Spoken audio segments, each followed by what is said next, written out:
Hi guys! Samahan nyo kami mag-grocery shopping for today. Tingnan lang natin kung anong pwede nating mabili dito. Pero bago yan, punta muna tayo dito sa customer service nila at magpa-member muna tayo. Ang requirements nila ay syempre isang valid ID, tapos membership form, i-fill up nyo yon, and then 350 pesos. Naka-sale kasi sila dati 700 pero ngayon 50% off, so 350 pesos na lang.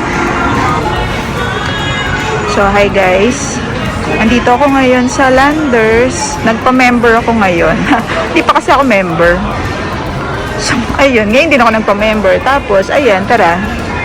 Sama kayo sa amin. Mag-grocery kami. Tingnan lang natin kung okay bang mag-grocery dito. Mura ba dito? Ano ba? Ano bang meron dito? Di ba parang SNR lang din yata siya? Actually, may card din naman ako sa SNR. And, wala lang. Try lang natin muna dito sa Landers. Anong pambasa? Wait lang, hindi baby dove yan. Hanap tayo yung pang ano. Yung pang maramihan na, wait lang. Eto. Baby wipes.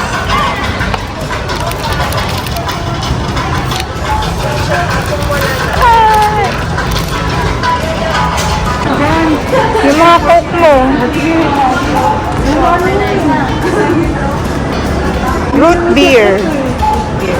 Mountain Dew, 49 lang. O, diba? Pepsi regular. Ibig sabihin, ano, mura lang din yung sa kanila. Sa BGC nga pala ito guys ha. At saka ang napansin ko sa kanya, 2 floors kasi ito palang Landers na to. Tapos, we have to compare it with SNR sa BGC. Yung kasing SNR, diba, isang floor lang naman yun. Tapos ito, aakyat ka pa sa second floor. Yung second floor, yung may mas madaming mga tinda or may mga items siya na mas madami.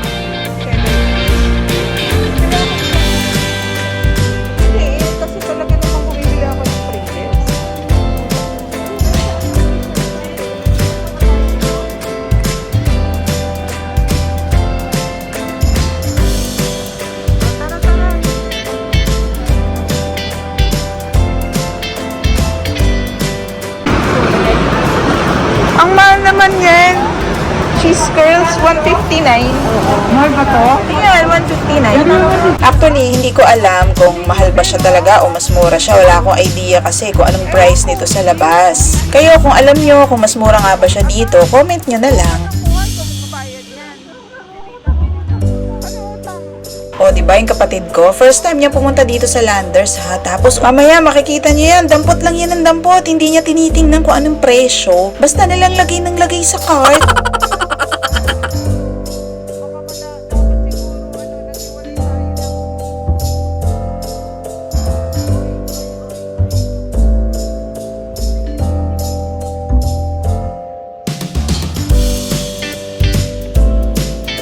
Actually guys, nilapitan ako nung lady guard, ni ate guard, kasi nga bawal daw na mag-video. Kaya ang nangyari, ang binidyohan ko na lang yung mga kinukuha ko ng mga items. Hindi na ako nakapag-video ng madami dun sa mga aisle, ganyan, tsaka yung mga prices. Hindi ko na mapapakita yun sa inyo kasi nga napagbawalan kasi ako. Eh syempre sumusunod lang naman tayo. Kaya ayan, hindi ko na mapakita sa inyo yung mga prices, sayang. Ayan, magtyaga na lang kayo dyan sa mga nabili ko. Yung cart ko hindi bawal videohan niya kasi yun yung mga bibilin ko eh. Pero yung mga prices yata bawal. Pero in all fairness, mababait naman yung mga staff. Pagkatapos namin na grocery, iniwan muna namin yung mga pinamili namin doon sa Landers. Tapos tumawid kami dito sa Uptown Parade ba ang pangalan nito. Madaming mga kainan kasi dito eh. Nakakatuwa lang kasi nasa kalsada kasi siya yung mga kainan. Parang alfresco style, parang ganun. Hanap muna tayo na makakainin. Nagugutom na tayo eh. Hanap muna tayo na merienda.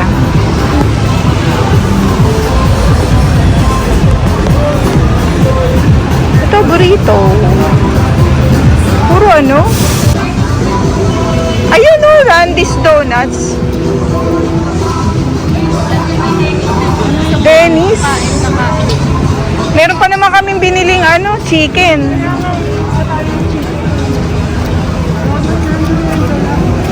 Merienda lang kasi Ano tayo? Kasi kakain pa tayo. Ayan, Randy's Donuts. Cute naman dito.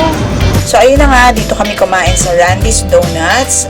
Masarap siya, okay naman, pero medyo may kamahalan nga lang siya ng konti. Ang donut dito, 120. Ang kape naman, 150. Sarap naman itong s'mores. Ang dami naman dumadaan. Wow, May ang dami ng tao dito. sarap naman. Yun nga lang, yung usok. Naaano ko yung usok dito.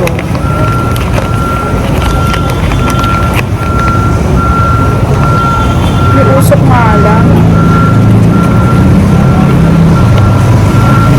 Sarap. Kasi hindi kang dalaga. Kasi mama mo.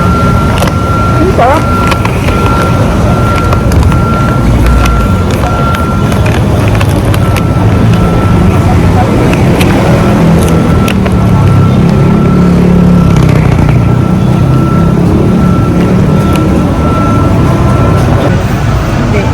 Kinuha mo nga yung apple fritters kasi yan yung gusto ko. May dalawa pa yun. Direct lang nga yun. Napagpalit nila yung bataya. Ayun nga pala yung Uptown Mall, kung gusto nyo mamasyal doon.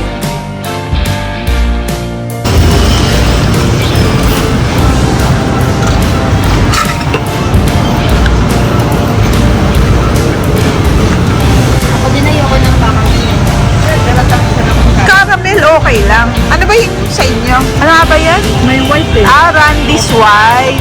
Ako salted caramel. Parang parang maalat siya na matamis na ewan. So ayun na nga, after naming magmerienda, nakita nyo naman medyo inabot na kami ng dilim dun sa merienda namin. So pabalik na kami ngayon sa Landers kasi iniwan nga namin yung mga pinamili namin. At saka doon din kasi ako nakapark dun sa basement parking ng Landers. Alam nyo, banggitin ko lang kasi nakakatuwa tong BGC dahil alam nyo, inabutan ko pa to dati na talahiban. As in, wala pa talaga yung mga building na yan. Talagang akalain mo yun, 'di ba? Sobrang ganda na ng BGC ngayon.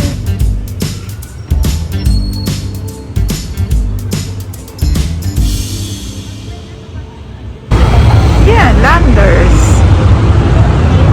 Inabot na kami ng gabi.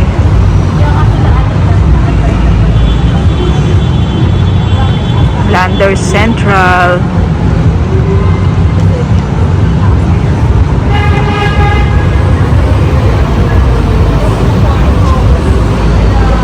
Ang ganda nung nasa kabilang side, guys. Parang mga lang sila, pop-up na mga kainan. Kagaya na sa Randy's Donuts. Parang ganun siya. Ang ganda. Ayan na, Landers. So this ends our episode. Sana nagustuhan mo to and watch out for more vlogs. Bye!